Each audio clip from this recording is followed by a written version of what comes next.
D'ici à 2019, l'ensemble des pêcheurs de l'Union européenne devra respecter la nouvelle politique commune des pêches, avec notamment l'obligation de débarquement. Cela signifie que les pêcheurs devront débarquer l'ensemble des espèces capturées en mer qui sont soumises à des quotas européens. Il faudra donc trouver un moyen de valoriser l'ensemble de la marchandise afin de stopper le gaspillage. Les raisons de rejet des espèces sous quota sont diverses. Elles peuvent être d'ordre réglementaire, la taille par exemple, ou commercial.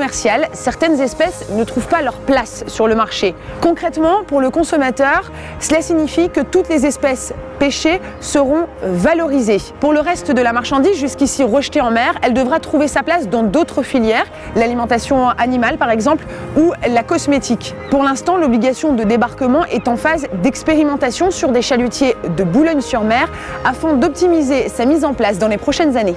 Alors les professionnels de la pêche au départ ont été comme toujours un peu craintifs. Aujourd'hui ils sont partie prenante de l'expérimentation et cette expérience est faite à leur demande. Donc ça montre bien qu'aujourd'hui ils sont conscients des problèmes et c'est effectivement un budget de pas loin de 500 000 € qui va être consacré à cette expérimentation. Donc c'est des ressources importantes qu'ils auraient pu mettre ailleurs et qu'ils ont décidé eux-mêmes de consacrer à cette expérimentation. 2 bateaux ont été spécialement affrétés pour mener à bien l'expérimentation de l'obligation de débarquement. Un premier chalutier long de 23 mètres qui a vogué pendant 1 an afin de couvrir l'intégralité des saisons de pêche et de débarquer toutes sortes d'espèces. Un autre navire de 12 mètres a également participé à ce programme. Les espèces ciblées par ce navire, le maquereau, la seiche, le merlan et le rouget barbé.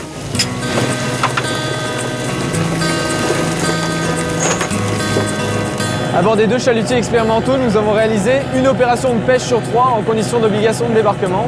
C'est-à-dire que l'ensemble des captures que les marins ne peuvent pas ou ne veulent pas vendre en criée et qui sont soumises à des quotas européens, par exemple le merlan, le chinchard, le maquereau, n'étaient plus rejetés à l'eau mais conservés à bord. Sur le chalutier de 12 mètres, les contraintes liées au stockage des captures indésirées sont plus importantes et nous pêchons plus proche des côtes en Manche-Est, tandis que sur le chalutier de 24 mètres, nous pêchons en Manche-Est et en mer du Nord. À bord, je veille à ce que les marins appliquent l'obligation de débarquement et je pratique également des échantillonnages en mesurant et en pesant l'ensemble de la capture. C'est de la fatigue supplémentaire pour l'équipage, beaucoup de travail en plus et du travail qui ne rapporte rien du tout. Le bateau sera vite plein, obligé de repartir à Boulogne livrer la pêche alors que c'est du poisson qui n'a aucune valeur. Donc perte de temps, perte d'argent. Si on le met sur le pont, ça met en danger le centre de gravité du bateau. Donc il n'y a plus de sécurité non plus à ce moment-là.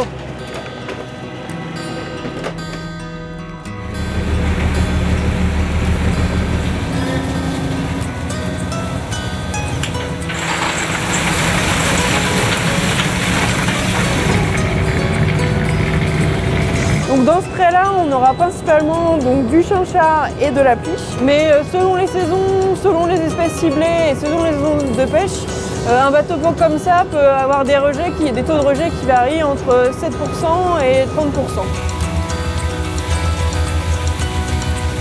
Pour vous donner une idée, donc sur 100 caisses débarquées, il y aura entre 7 et 35 caisses qui correspondront à des espèces non désirées et donc qui ne pourront pas suivre le circuit commercial habituel des espèces vendues et qui devront trouver d'autres voies de valorisation par d'autres marchés.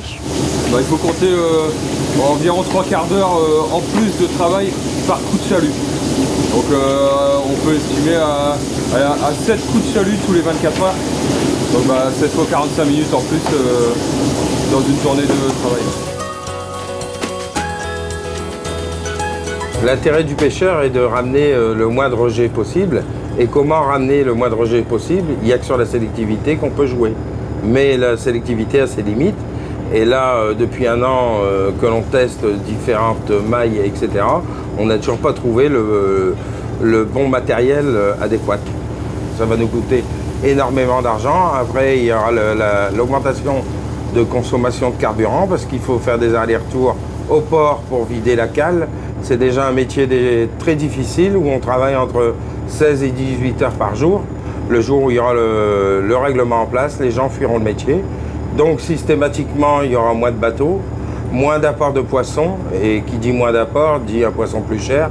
Et au final, c'est une fois de plus le consommateur qui va en payer la facture. Nous voilà ici à la criée de Boulogne-sur-Mer, premier port de pêche en France. Ici, les débarquements sont quotidiens et l'on ne compte pas moins de 70 espèces à l'année. Sur la zone portuaire de Cap-Écure, toutes les activités de la filière sont représentées, de la capture à la transformation jusqu'à la commercialisation et la distribution des produits de la mer. Monsieur Kellier, l'obligation de débarquement va poser un certain nombre de problèmes ici, notamment des problèmes logistiques. Comment va-t-on stocker la marchandise en trop ? Donc vous avez vu que la marée sur Boulogne-sur-Mer fait 500 mètres de long, donc il va falloir en termes de logistique ramener sur un point unique l'ensemble des rejets de chaque bateau. La deuxième problématique c'est le point de regroupement, ça veut dire qu'il va falloir avoir une zone pour regrouper l'ensemble des rejets, pour bien séparer effectivement le produit commercialisable du produit qui ne l'est pas, c'est-à-dire le produit des rejets. Et puis enfin, la troisième problématique en termes de logistique, c'est de faire un premier tri, et là effectivement il va falloir du personnel. En termes de logistique, c'est pas simple. Premier enjeu, les solutions techniques de débarquement, et puis le deuxième enjeu, c'est la valorisation de ces marchandises pour trouver des nouveaux débouchés au travers d'entreprises comme Copalis par exemple, qui est partenaire du projet pour, encore une fois, valoriser la marchandise. C'est une contrainte, il faut que l'on puisse en faire un atout pour la pêche régionale. En aval de la filière, d'autres partenaires sont partie prenante de ce programme expérimental EOD. Leur mission, chercher comment récupérer, transformer et valoriser les captures non désirées. Il nous a vraiment semblé naturel de participer à ce programme boulonnais.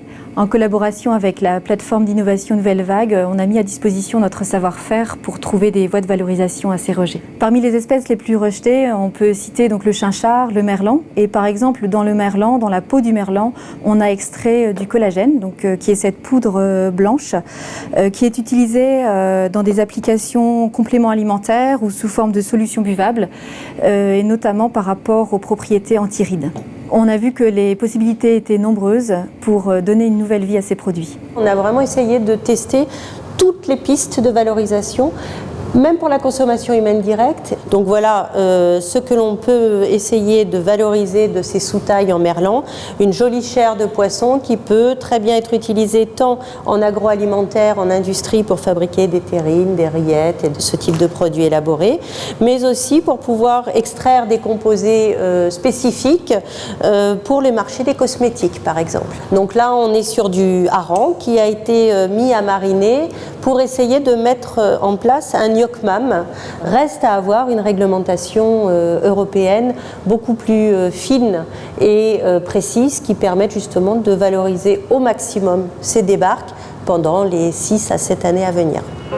La nouvelle politique commune de pêche doit atteindre l'objectif zéro rejet. Une avancée incontestable du point de vue écologique. Chaque poisson débarqué à bord doit être valorisé. Pour les consommateurs, cela ne change rien. La qualité des produits sera toujours garantie dans leur assiette. En revanche, pour les professionnels de la pêche, cela demande une nouvelle organisation de travail. On l'a vu, à bord, plus de temps passé à trier, des soucis de stockage et sans doute des investissements à prévoir. Le programme EOD doit donc répondre à ces différentes contraintes afin d'optimiser au mieux le travail quotidien des pêcheurs. Il faut donc que pour les pêcheurs, il y ait la compréhension du cadre et pour les scientifiques ou pour les acteurs politiques, il est indispensable d'avoir retour sur cette expérimentation de sorte de pouvoir en conclure l'application généralisée ou au contraire les aménagements indispensables et attendus par les pêcheurs.